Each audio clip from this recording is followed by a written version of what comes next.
Hey there, productpreneurs! Welcome back to Productpreneur Success HQ. Catherine Langman here, and I just have released a new blog this morning all about how to boost your e-commerce sales.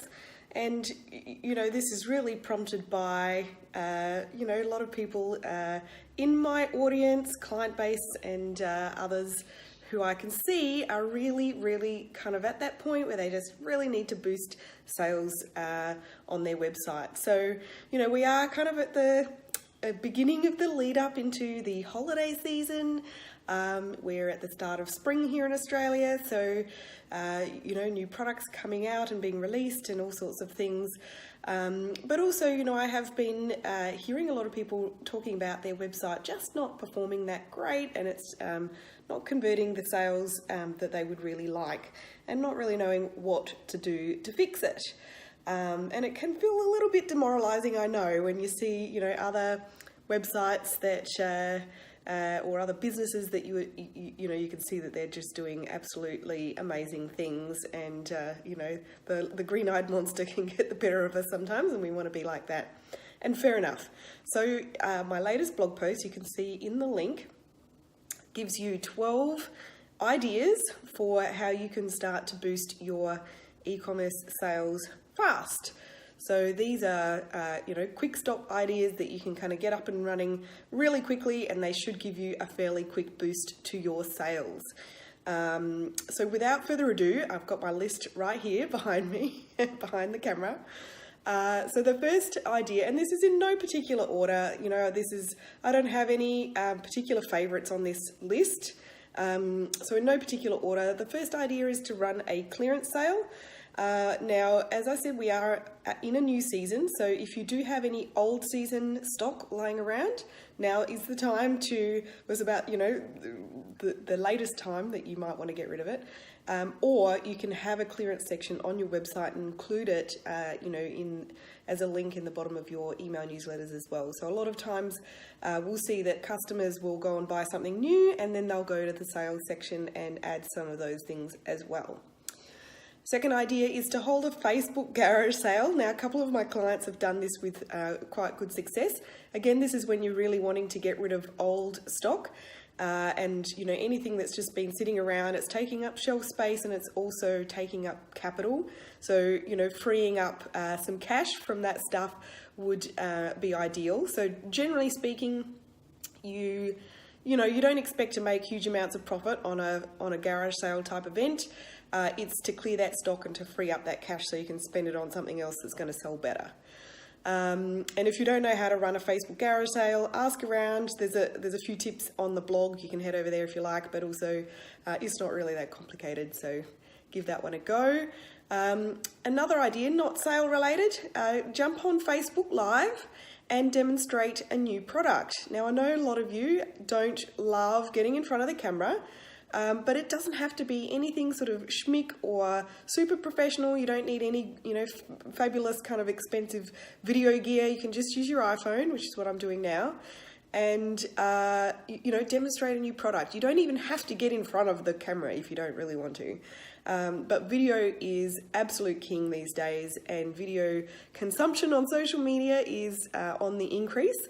And I have definitely seen clients of mine sell new products really quickly by showing them off on Facebook Live. Collaborating with an influencer is another one that's really great. I'm going to have to swap hands here. It's not a new thing to collaborate with an influencer. This is a strategy that's been around for a while now.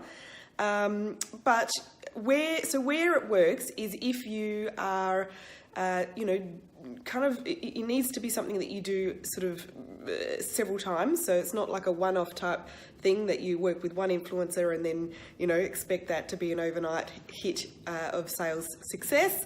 So try and kind of make it a regular monthly thing if you are going to give that a go. I have had clients see about 30% spike in sales from regularly, on a monthly basis, working with some good quality influencers that share their customer base.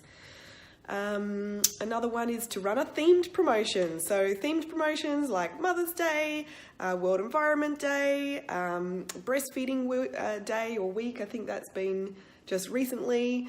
Coming up, there's obviously Black Friday, Cyber Monday. That's a pretty big campaign. But, themed promotions like, even something like something to do with spring now that we're in spring.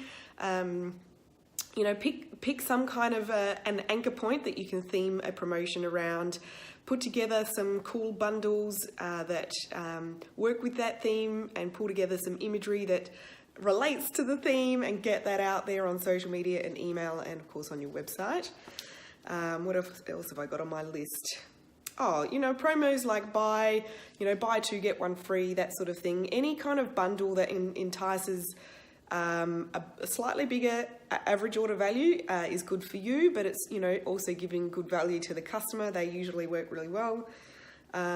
Free shipping, that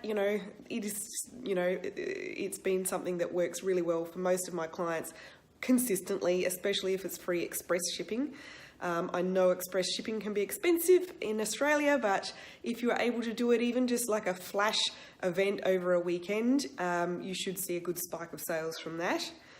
Another cool idea, and again, this is not a discount related thing, is if you run a loyalty program, remind your loyalty point holders to use up any points that are due to expire. So that's, that takes a little bit of digging around in your system. It's not too onerous though, and you may see some good sales from that, especially if you combine that with some other kind of promo as well, so give them some kind of excuse to get onto it. Do a product launch. So I'm a big fan of pulling together, comprehensive product launch campaigns. And I definitely have some other blogs on my website that you can go and check out if you want to find out a bit more about how to run a solid product launch. But if you do have anything new, don't just put it out sort of in the mix of a newsletter. Make a big song and dance of the new stuff. Really bring people's attention to what is new and invite them to come and buy it. And if you have several things that are new, don't launch them all at once. Kind of split them up and give everything a little bit of its own attention, if that makes sense. Running a giveaway. Now, how on earth could a giveaway drive sales for you? Well, here is a cool idea. If you have a product that's, one of your most popular products, preferably something that is of a reasonably high value, like a couple of $100, offer that up as a giveaway, run it for a month. Excuse me, I'm at the tail end of a cold at the moment. Run a giveaway, and basically how you enter is anyone who spends over a certain dollar amount in your store for the month gets to enter the giveaway. Now, if you are offering up a super popular hot ticket item as the prize, you need to sort of include the statement that if because what can happen is people, if these things sell out, as has happened with clients of mine in the past, they've used a really popular product for the giveaway and they sell out really fast. So the condition there is if you have already bought it, like if you actually buy that item because you don't want to miss out, you don't want to risk missing out, and then you end up winning, then you get your purchase price refunded. So hopefully that makes sense. But that can really drive some good sales as well. Getting to the end of the list here, use scarcity. So this really goes for anything that you are doing, but any type of promotion that you are using to drive sales, you must use scarcity. So that means, you need to give an end date to the promotion or the offer or the launch or whatever it is that you are doing. And don't make it too far in the future. Like, try and run it over a period of days or a week. So if you want to make sales now, don't offer this thing for a really long time. And remind people of that due date, the end date coming up. And the last thing that I have on my list here is to use Facebook ads, and I'm meaning targeted Facebook ads. So the best sales that you will get from your Facebook ads is to run ads to your warm audiences. So warm audiences are things like your existing email list, people who've engaged on your Facebook and Instagram page, those sorts of audiences, people who've been on your website in the last 30 days.